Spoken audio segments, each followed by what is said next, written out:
I'm telling you, there's something about My the lights. smile, I can't believe how bright my smile was. That's funny. Yeah, that's a good one. And I'm all crazy over there. Yeah. I wish we could combine those two. Well, these are good. That's a good one, too. yeah. Okay, we'll be another minute. Okay. All right, so what do I have in it? Oh, that's right, because you're in front of me. I don't need to have a earphone on. Yeah. Yeah, my earphone kept falling out of my ear. I saw the red things. Were those your... Yeah, it's my earbuds. Oh, it's your earbuds. All right, you need new earbuds. But Well, these are new earbuds, but the thing is too big and it falls out of my ear. So I'm just looking at you. We're just having a conversation. Yeah. I don't need to focus on So cameras I'll or look at the anything. camera to start the show, Yeah. but then I'm talking to you. Okay, so Don't I even- got to space out while you're talking. Yeah, if you look at the camera, it looks weird. Yeah, all right. Like if I really want to make a point to listen, you guys really need to pay attention. Then Right. I can do that, but Yeah. I rarely do. Okay, and it's going to be that camera 3 right there. Is that? Well, this one's got my face, that one's got your face, Oh, and this alright. one's got both of us. All right, this is cool. This is interesting. Yeah. So thanks for the invite. You're welcome. Yeah, it's interesting. I know you had something you wanted to do, but this is kind of rare, so. Yeah, it was a picture with one of the businesses that I had connected with, and he was going to have the whole crew there. He's got like 80 employees, and then I was thinking, I'll go back there. Like, he's really cool. He was happy that I came and did the videos, but I want to go do like a workshop there for them or something. I mean, it's a restaurant, so they're not making a ton of money, but like maybe they're married to somebody that works and full-time job, and they need what I offer. So I'm also going to dinner with Mark Metry on Friday. Really? Did you see that Mark invite? Metry. Yeah. How did that happen? He put it out on Facebook. If you wanted to go to dinner with him, he's going to be in Boston. If anybody wanted to go to dinner with him, make a contribution to this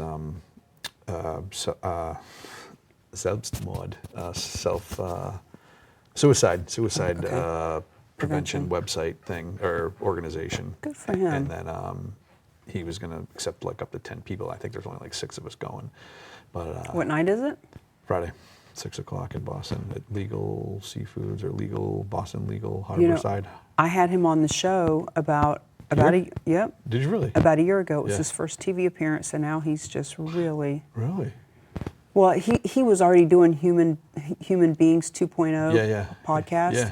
And what happened was I saw him on LinkedIn. I was going through a prospecting phase of bringing people on the show. So the great thing about having that series for you, the Family Focus Fun, is you can reach out to people on LinkedIn, on Facebook, anywhere, and let them know, hey, would you like me to interview you on my series?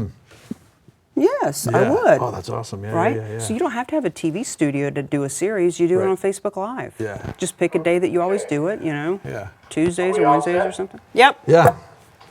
Okay, wise That's it. You just move around. Yeah. It's all good. Okay, here we go.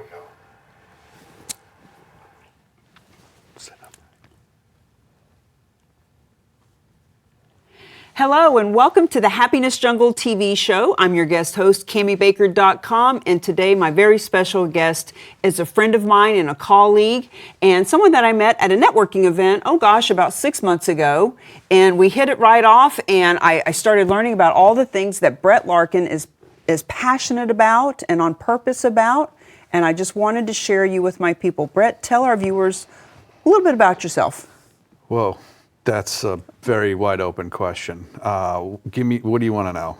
Well, I know that you have a YouTube channel. Yeah. I know that you are all about self-love, and you got to love yourself before you can love anybody else. Talk about that a little bit. So yeah, I started a self-improvement journey. Probably who knows? Let's see, a little shortly after 2007, maybe 2008, 2009, somewhere around there. I had been putting it off for a long time. My mom had been trying to get me into it. Put it off. Eventually got into reading my first self-improvement book. Blew my mind with how I. Which one? Change Your Mind and Your Life Will Follow. I believe the author is Karen Casey. I could relate to a lot of the stories that she told, and it was unbelievable, like just how it made me aware of how people interact with one another, what other human beings are like, and that she had some similar experiences that I had. And it was just very eye-opening. So that started my self-improvement journey, and it's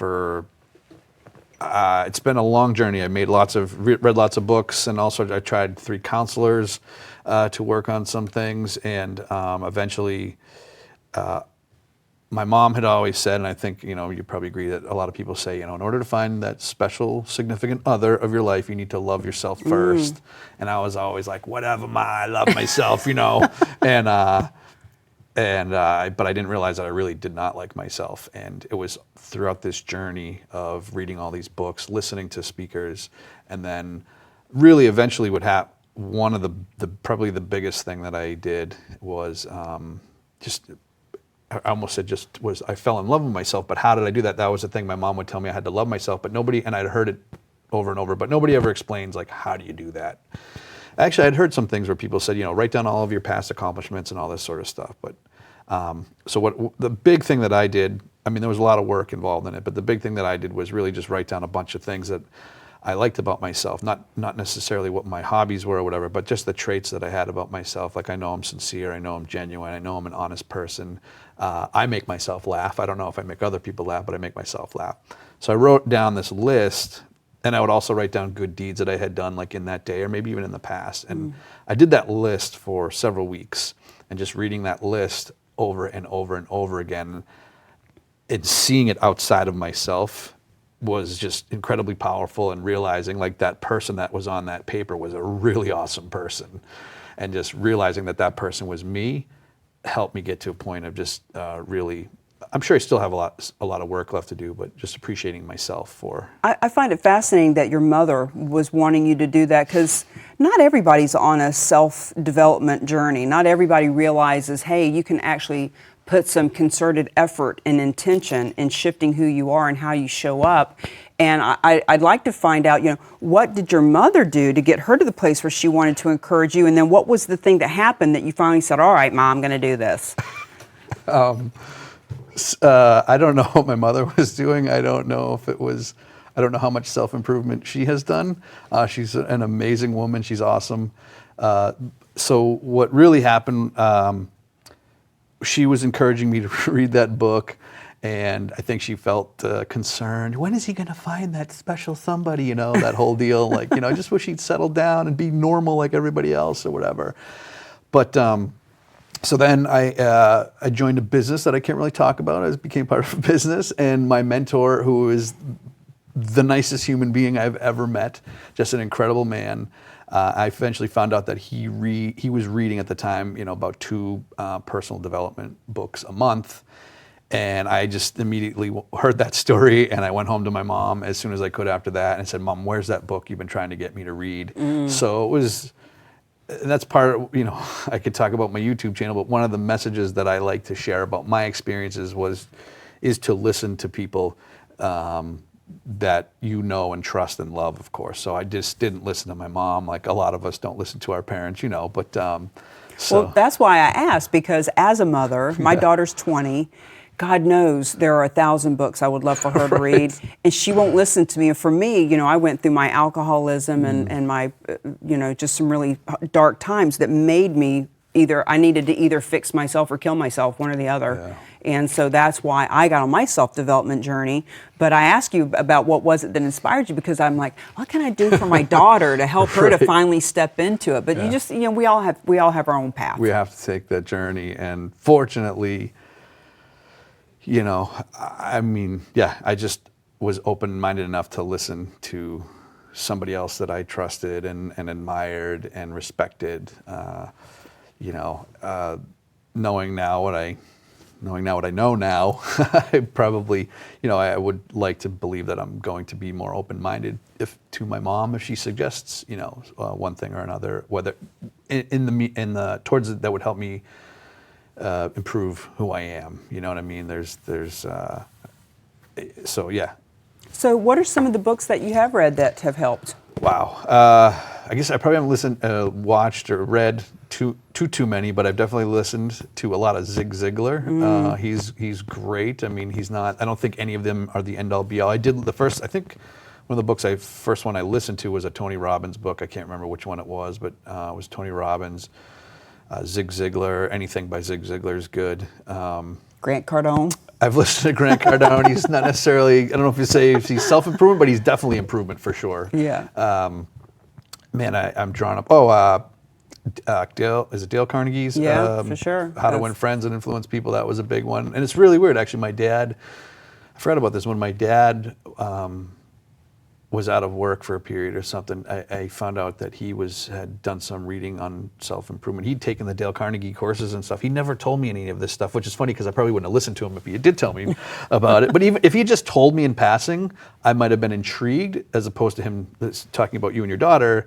If he had told me I needed to do these things, I might not have done them. But if he just told me in passing, oh, I attended this, and then eventually I would have heard like, my Uncle Peter did it, and I might have heard somebody else did it, and then I might have started putting the pieces of the puzzle together. But if you told me to do it, I would have been like, whatever. Well, in AA we call it attraction and not promotion. Yeah. Because people get sober and they want to run into the bar. I found a better way. Come with me. Yeah. There's better. You don't have to do. You're just trying to promote it. You're like, Yeah. But when you just all of a sudden, wow, you're clean and you've got a car and you've got a good job and you love yourself, and it's attraction. Yeah. It attracts people. Yeah. So yeah, back to the books. I forgot about that. Sorry. But yeah, Dale Carnegie, How to Win Friends and Influence People. Cheesy title, I know, very cheesy title, but it's perfect. Again, I started reading it and I was like, wow, this is amazing. And a lot of stuff I'm like, yeah, of course, it's obvious.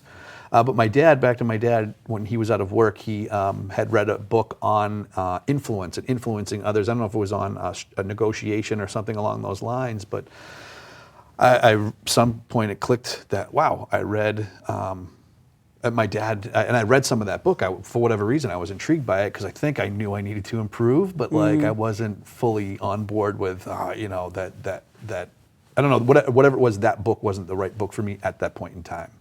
And another book that I read, it was called The Fear of Success. I was wondering if I had a fear of success, and I picked up this book. And I thought it was, his name's Jonathan Kislev. He is, there's the countries in the Middle East, Jerusalem. He's from Jerusalem, I believe. And he spent some time in Canada. I don't know a lot about him. And I started reading that book. I thought it was horrible. I thought the way he wrote it was horrible. But I got to a point in that book where he told a story that was eerily similar to an event that had happened in my life when I was a kid. I literally almost was on the verge of tears in my eyes, just brought back these memories, and I'm about to cry right now. Powerful book. Yeah, it was just, and as I'm reading, I'm like, this book is just so horribly written. I was like, just keep reading it. You might get a nugget out of this somewhere. And then it just, the story he told, I just started welling up with emotion. And then I think I had counseling later that day or that week, and I saw my counselor and I told my counselor the story, and then I went to my men's group and I told everybody there, and that helped me heal some wounds that really got me on getting over that tipping point, maybe, I think is possibly what happened with growing to love myself more. I did a lot of self-improvement, a lot of reading, and then just discovering those things that one incident that happened in my past was huge. Being open is so important, and because of that, you are now married and happy, and so talk about how loving yourself led to loving someone else. Yeah, I don't know if I wasn't quite there yet, for sure. I was definitely in a good point in my life. I think where I was in my life, I've always had. I said I had goals when I was always into hockey and trying to get the scholarship and all that. And I realize now that once that was gone, once I didn't get the scholarship, I played a little hockey in college, but wasn't what I thought it was going to be. And once I gave up on that, I really had no direction in my life. I just didn't know what I was passionate about, where I was going. And then when I met my wife, I was in the process of climbing the 48 4,000 footers in New Hampshire. So the mountains, many people I'm sure have heard of them, the 48 4,000 peaks, 48 peaks, 4,000 feet or higher. And I had a goal, and I started it just kind of, I don't want to say willy-nilly, but whatever. I'd climbed a couple of them, and then I found out about the list. And then eventually at some point I created my own list with the dates that I wanted to do them. So I had a purpose at that point in a way. I mean, it wasn't necessarily like I wasn't improving the world or anything like that, but I had a purpose. I had a goal, and had been doing some self-improvement up to that point in time. And so when I had that goal, I don't know, it was just really good timing with my wife and me just meeting, and so then after that I had a lot more work to do on myself after that. I'm sure your wife has helped you with that. What do you mean by that? She's definitely helped me for sure. We sometimes want to fix our man, is all Oh I'm trying to say. No. She is very hands off. She's an independent woman. She's very you want to do work on yourself, not like go for it like you need it, but yes, I'm all for. Don't you need to go to one of those meetings tonight? Right. Yeah. No. So all for it. All for becoming better. She did a lot of. I think she did a lot of. She went through a rough. I don't even know if I should share this, but she went through a lot before she met me. Let's put it that way, Sure. and went through a period of self-development, personal growth stuff, and so she's on board with that stuff. Good for her that she found that. So, since we've got a little bit of fun time here on the show, let's talk about what your purpose has turned into, because you're a really family-focused, fun kind of guy. Yeah, well, it's actually funny that how all this came about. I didn't realize this occurred to me recently that I had been I'm not really into the church or anything, but I do a little praying and asking for things. And I was asking to become a positive contributing member to the community in which I live. And then I don't know if I'd started that before I met you, but then whatever the case is, I'm now really involved in my town. I had been involved in my town, but I'm getting the idea that I can do a lot more now. And so I'm working on finding ways to raise money to send some kids to summer camp in my town. I realize there are kids that can't afford the camps.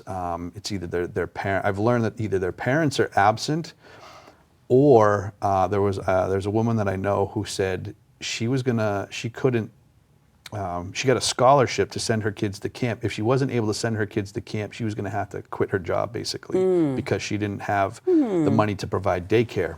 Yeah. So she's a caring. So it's like both ends of the spectrum. You got parents that want to send their kids to camp, but might not have the means to because maybe they're single parents or whatever.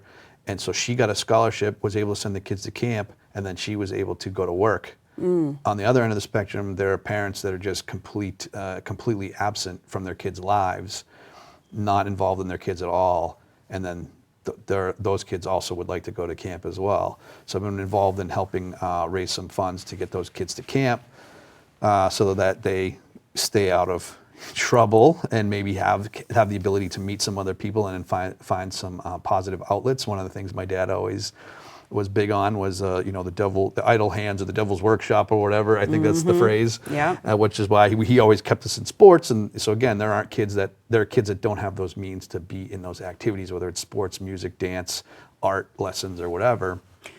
And from what I know about you, you are partnering with other community leaders, police, fire, teachers, nurses, to help put these kids in camp. Talk about that a little bit. Yeah, love working with civil servants because again, if these kids are actively involved, and they have activities, and they're not sitting around, doing nothing, wasting their time, they're less likely to be out in the streets causing trouble. Where I grew up in my town, there were kids that were lighting fires in my neighborhood, Sure. And so maybe they're less likely to be starting fires and vandalizing or causing trouble out there. So I love working with the police officers, firefighters, nurses, teachers. Those are just very caring people about the communities in which they work, and that's why I love working with them because there's just and there are of course other people that care about the community as well. Sure. But just as groups, those people are great people to work with to Well, yeah, the firefighters don't want them setting fires. The police don't want to have to arrest them. The teachers know that they need something to do during the summer, right. and the nurses, they would rather that they not show up at the UER. So exactly, it's really a perfect group of people. So what are you doing with them to help send these kids to summer camp?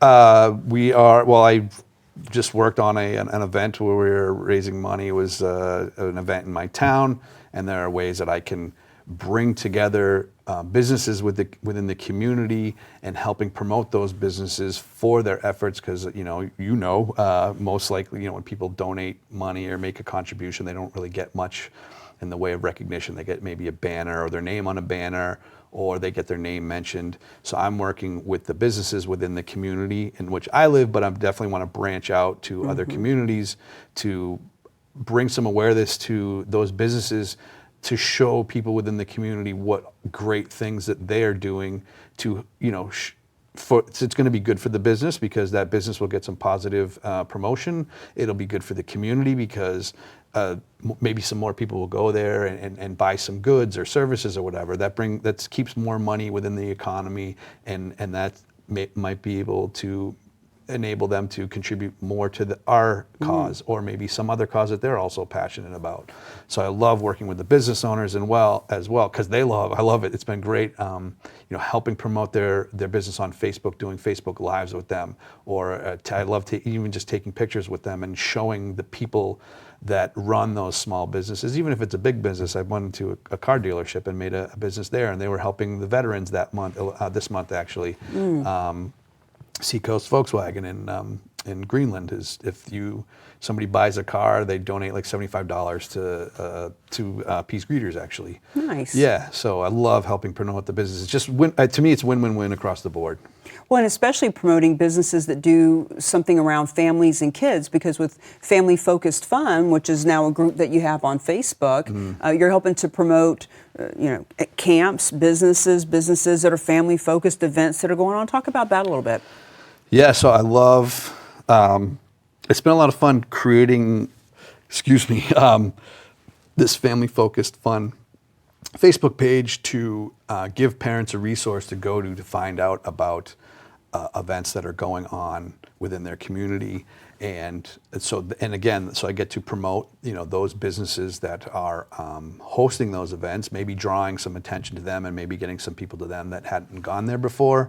Also give parents a resource to go to if they don't know what to do. Like I honestly have found, like, what are we gonna do? We get the whole weekend free. There's nothing on the calendar. I got a 6-year-old, and I love doing stuff with her.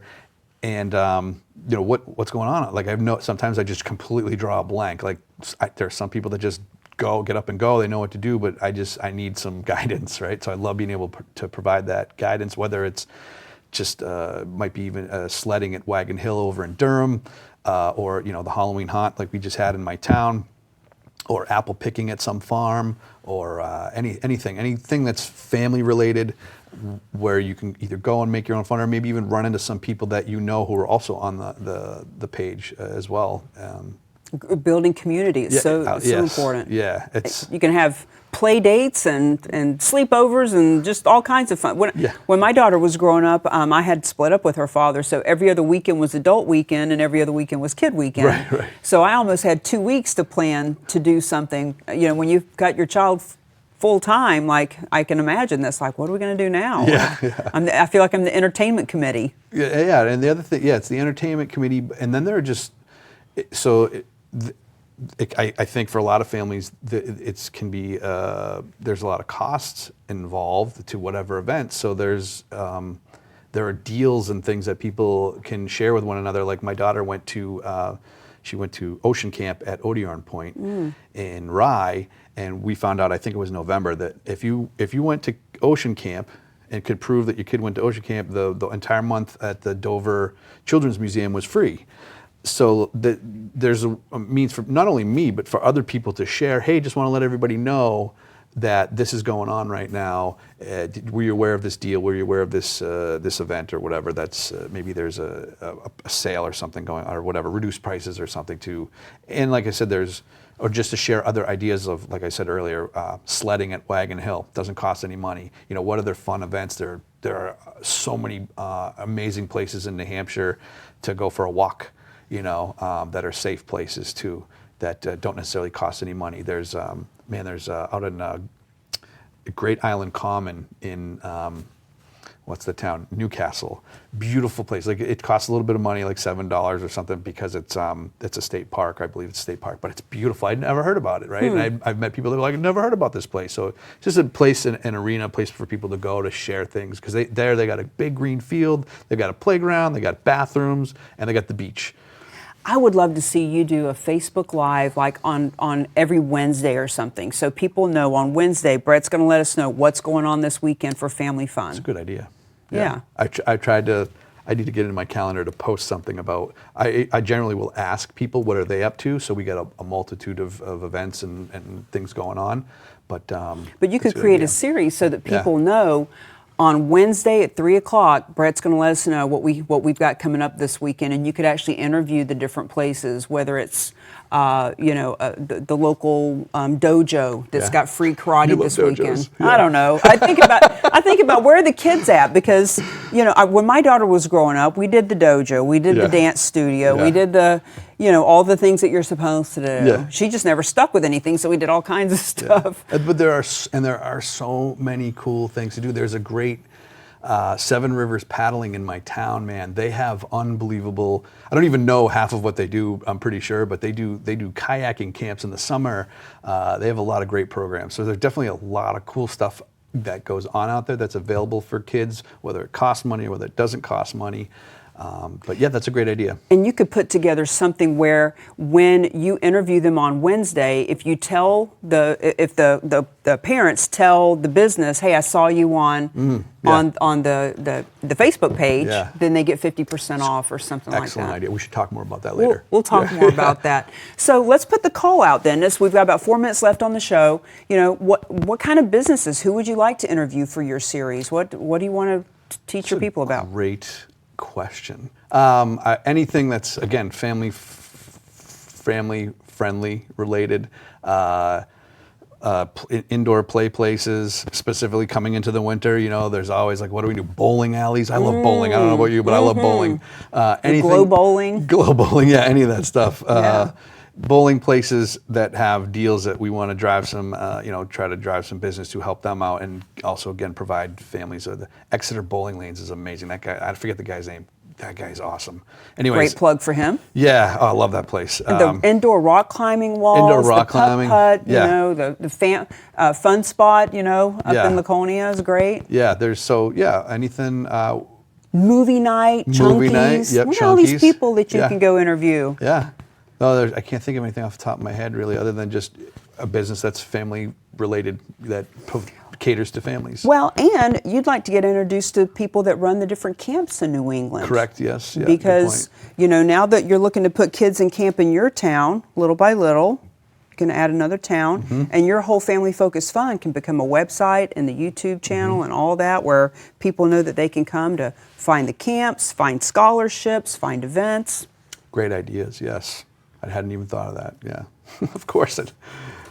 So yeah. So can I just plug one thing? Well, sure. What was the question you were going to ask? No, go ahead. I was going to ask what's next for you, but plug. I just wanted to mention also that the Mankind Project is a men's group that I'm a part of that has helped me a lot in my personal development. I just definitely think that our organization needs a lot more promotion and awareness.